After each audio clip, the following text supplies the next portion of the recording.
Hey everybody, this is Lee Gerstmann here, and with me is Charles Traynor, and we're on the Lee Gerstmann Show doing a review. How are you doing, Charles?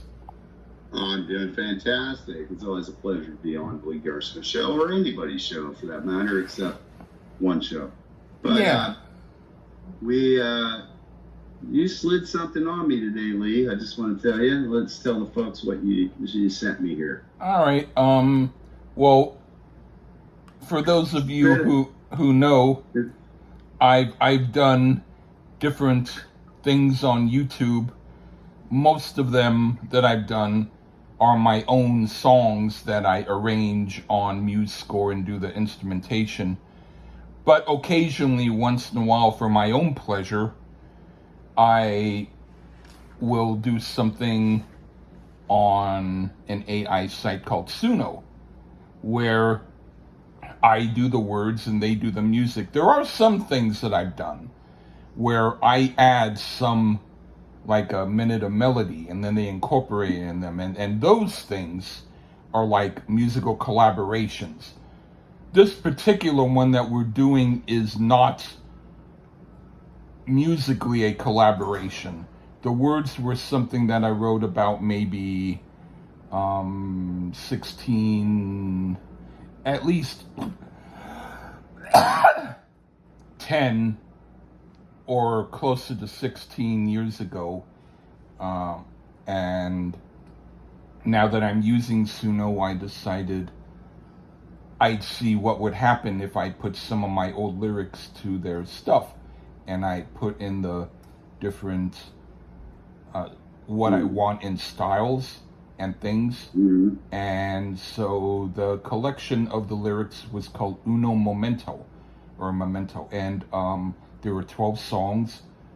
And then after that, I went to my other site where I get pictures, and I wanted to get like a blues rock group. And so the album that we're doing is called Allondo, Cory, and it's like a women group. And for those who might wonder what the name might mean, now that I figure it out, it's sort of like a weird, like, take the term all corduroy and mix it, so that instead of it being all corduroy, it's Allondo, Cory. But their outfits are pretty much corduroy outfits, so that's sort of how that came about. And so I mentioned to Charles about possibly doing this, because it's my birthday tomorrow, and it was going to be like a birthday present for me to do a review with him. Early birthday present. And so he said, "That's sweet." Yeah, and so he said, okay. And so I had another one that I could have picked, but at that time I didn't have all of the songs on MP4 form yet, and these were already newly formed, so I figured it would be easy enough to just put this on first. And I ordinarily don't put on my AI stuff from Suno on YouTube, but I might put on a few, but I specifically will let it be known that they're AI music. But but for the most part, I'm still doing my own music. Anyway, there it is. So we're doing like the first album by the female blues band Allondo, Cory. Do you have anything to say about it first? Well, as always, I mean, first of all, folks at home don't know I doodle around on the guitar, so usually I send me little snippets, and now I know I have to step up my game to get those snippets incorporated with some shit. I'm a little bit, well, I mean, on one hand, this one is not on YouTube, like, permanently, right? This is like something you shared with me. No, right now it is, but I don't know what I will continue to do later. Okay. We'll get into that. But first I shared it with you, and then later on We'll get into that. We'll get into that portion later. But I mean, as always, when we do Lee compositions, I'm not gonna pull punches. I'm not gonna say if it's not good to me, I'll say it. If it's great to me, I'll say it. It's because I know Lee wants that kind of feedback, and I'm glad he respects my opinion. So there you go. That's the spirit of this review today. Oh, and I just hope I live up to the birthday hype, and happy birthday tomorrow. Thank you. You won't. I mean, you look great for 43. Oh, thank you so much. You're welcome. All right, I'm going to translate my mind every time you say yuck into yay. Send my check tomorrow. Okay, what's the first song here? All right. The title track, right? All right, do you want to start first? Why not? I kind of do, you know. Okay, right on. Memento, right? One moment. All right, it's Uno Memento. What do you think of that one? I mean, what the fuck, Lee? First off, the guitar work is pretty badass, man. Nice female vocals. I mean, right off the bat, this is one of the best. I mean, you said it isn't completely yours, but I'm going to give you credit for this whole fucking album. All right. One of the best Gerstmann compositions I've heard. Oh, and I say your name right, too. Yeah. I have no clue what this song is about lyrically, but it doesn't matter. as it rocks, and it should have been a bit longer, especially with the rockin' section. It's pretty fucking kick-ass. Go ahead, Lee. Oh, thank you. This is a fun, romping, bluesy type of Steve Winwood sort of bluesy number. From what I can hear, it shows that the band is ready to rock, but also with a little bit of fun, as if they want something the little kids can dance to. It's a cool opening piece. All right, and now for Stack Right Here.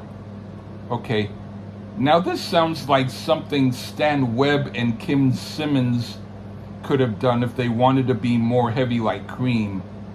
It's a better song to me than the opening number, and it's got a good drive to it. The lyrics are very psychedelic, and that's going to be a continuing trend lyrically with them. But the music is serious enough to make the song almost coherent word-wise. I dig this tune. What do you think? Okay. Stack Right Here, right? Yeah. And when I was listening, my mouth was wide open gaping. Huh. This fucking smokes. I was literally speechless. The guitar hook is killer. The vocals are great. It's just, again, a bit too short. I mean, it was so good I had to repeat it. This shit needs to be shared for the world, man. Plus, Baby Boo, we getting all hip. Yeah. All right, man. There you go. Let's get into the next one. Yeah. All right. Christ. What do you think I'm mad at you for this shit, by the way. I like it so right much. on. Right on. There's others that maybe in the future we can do too, and I'm sure you'll have your opinion on them too. Anyway, next one is Un-American Parody. What do you think of that one? Where has this Lee Gerstmann been hiding? I guarantee you, none of the dorks in those Facebook groups could ever do this. 12-bar brilliance here. And I love the guitar work. That slow breakdown, man. Another winner here, man. Come on. Right on. All right, I'm thinking, this sounds like if Pat Travers' backup band sneaked off and played a gig with Alvin Lee. The guitar solo is really cool here, and it has a barroom dance vibe to it. I'm usually not a big fan of these semi-rockabilly type numbers, but this one holds up and I do like it. All right. Oh, yeah, you're being too mean on that one. I have to sometimes, when I pat myself on the back, give myself a little bit of a fingernail poke. Yeah. You know. Anyway, now I'm listening to this as if I didn't do it, because even though I did it, I like to pretend I'm more of the producer. But anyway. Right. Now for Earworm. Okay. And it's spelled interesting. Yeah. E-R-E. Yeah. On purpose. Right. If John Mayall wrote music to a Lewis Carroll poem, it might sound like this. It's one of the better tracks on the album, and it almost has a sing-along quality to it, except the audience might feel strange about singing it. Still, I think it's a really good song. What do you think? Well, Lee, you finally found that proper guitar sound. That's for sure. And also, I think lyrically, it sounds a bit autobiographical there, Lee. If you think about it. Actually, yes. It Yeah, a became little bit. so. It became Yeah. so. The riff is absolutely killer. Great bass line. The vocals sounds a bit Christy McVie-ish. And she was my favorite Fleetwood Mac performer, so kudos to that. Another fucking awesome one here, man. Nice groove, and it's even a tad bit funky. Right so, on. Earworm is right up my alley, god damn it. Right on. All right. What do you think I'm gonna of... be mad because I like it. This is insane. Yeah, All right. it's all good. Anyway, what do you think of You Have the Right to Float It? At this point, I'm just hoping that this isn't a record Lee doesn't play, because this is up my alley, and I can't wait to collab with him a little bit more down the road. My only issue is lyrically a bit gobbledygookey, but that can be worked on. But it's still killer. It's just too short. Give me more, please. I hear you. There are ways of elongating them, but I left them like this because I figured more songs equal the same amount, or Right. And gobbledygook, that was exactly what I did purposefully. Anyway, I said I could hear David Gilmour doing something like this if an American hard rock band asked him to guest on one of their tracks. This has a more American feel to it than some of the other songs, and even though it's short, it delivers, and it's pretty cool. All right, now for Behavior Berry. All right, this is like the group 10 years after, when they're doing one of their more comparatively mellow or chill songs, but it still has enough of a rocking bluesy edge to keep it from being filler. It's like a deep track, but a good one. What do you think? This one has a pimp strut type feel to it. The vocals are badass. It's just like it was written for me. I mean, who doesn't love foot massages? Yeah. I mean, not only is Rick Nielsen shaking in his boots, but so is Noel fucking Gallagher. That's about as high a compliment as I can give you right there. Right on. Okay. What do you think of After the Crap? I want the fucking chords, Lee. That's all I have to say. And All if right. rock music today sounded like this, it wouldn't be dead. There, I said it. Right on. Rock and roll is alive, and it lives in Manhattan. Mic drop. There you go. Right on. I put, the title is more like something the Ramones would do, but musically it sounds like a modern day Cream, and this is one of the better songs on the album. I like the riff and the groove.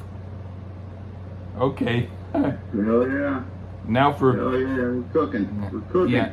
Now for Snippet. Well, now it's a jumpy, peppy song for the romper room set, as the little kids dance and giggle while the vocalist sings druggy stuff. It's fun and weird, but a cool, though not completely serious song. What do you think? See, I think, Lee, you've been lying to everybody. You must have wrote for Stevie Ray Vaughan. Oh, maybe. Where the fuck has this shit been at all my life, Lee Gershman? Stop what you're doing and drop this shit now and put it out. Let's go. Yeah, Damn it, man. right on. Fucking fantastic. Right on. Now for, what do you think of Information Galaxy? Lyrically, not my thing, but definitely on a unique wavelength. I don't know if the false ending was on purpose. But I will say I don't think it should be on here. It's the first song I really didn't feel. Sorry. Okay, no But problem. that's not bad. So far, Yeah. I would probably put Information Galaxy on another record. Yeah, I will say on Suno they have two versions of a song. So with all of these songs that I've done, there are also 12 other songs with the same words but different music that I have not shared. And I may give to you privately, but Okay. but even I have only heard little bits of them. But yeah, but yeah, the false ending. Yeah, that's sort of how it just stopped. And to me, it felt like it was sort of like a segue, so that you get to the next song, kind of like that. Sort of. Okay. But anyway, I put an interesting attempt at a Dionne Warwick type of ballad, with words written by a nutcake. It's as though they knew they couldn't continue, but liked what they started doing, so they kept it as an interlude, and it works that way. It's the weirdest song on the album because of the conjunction of music and lyrics, but it's also kind of cool. Anyway, yeah. Well, now for In Here In Between. All right. If any song could be considered normal on this album, at least lyrically, this might be the closest try. It's almost like a folk song word-wise, but musically is very bluesy and kind of like a more mature ZZ Top. It's one of the better songs on the album. It's cool. What do you think? Yeah, Spices. Old Lee and his spices and making sauces. Yeah. Another good rock groove here.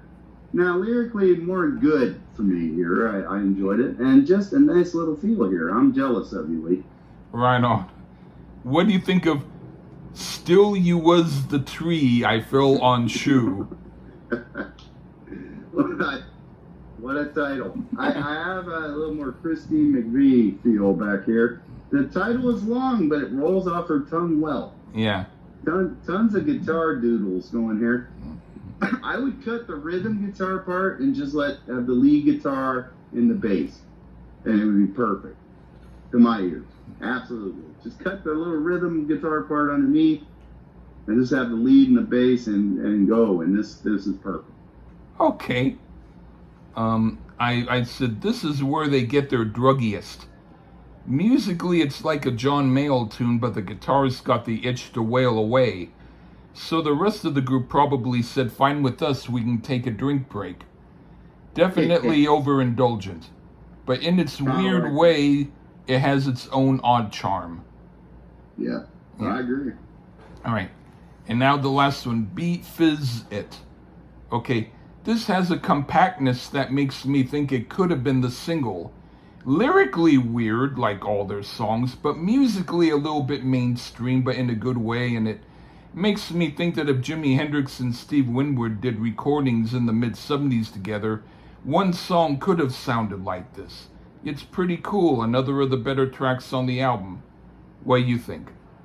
Well, at this point of the record, Lee, two things. Kicks ass one, and two, respectfully kiss my ass, Lee, for doing something this fucking cool. Folks, listen to this collection if you haven't, because it's awesome. Great job, Lee. Yeah. If we do another review again, I'll put up. I can either put up one of this other female singer-songwriter who's kind of rocking like this, but in a slightly weirder way, or one by a group called Synercy, which is kind of heavy rock progressive with male vocals. Anyway. I mean, but this was fabulously. Oh, thank you. It really you. was. Yeah, I've listened to it quite a bit myself as enjoyment. I mean it. If new rock and roll fucking sounded like this, it'd be the world would be a lot better place. Yeah. I guarantee you that. And I hope it lived up to your expectations. I really truly did fucking enjoy it, and I was mad because I was like, damn. But I guess you just made it fairly recently, so. Yeah, fairly recently. And I was like, wow, that's more up my alley. I can give you maybe one another time with more normal lyrics and with some of my own music incorporated, if you want. Cool. Well, Okay. we still have we still got 2 other records that we've already noted up. We just haven't got to them yet, folks. Okay. So. Yeah. They're not AI. They're other bands. So. Okay. But I've been doing me, and the cops didn't find me. I heard them again. They're out there. But again, much love to the world out there. Live forever. And okay. Thanks for having me back, Lee. All right. Take care, Charles. And thank you, everybody. Bye-bye.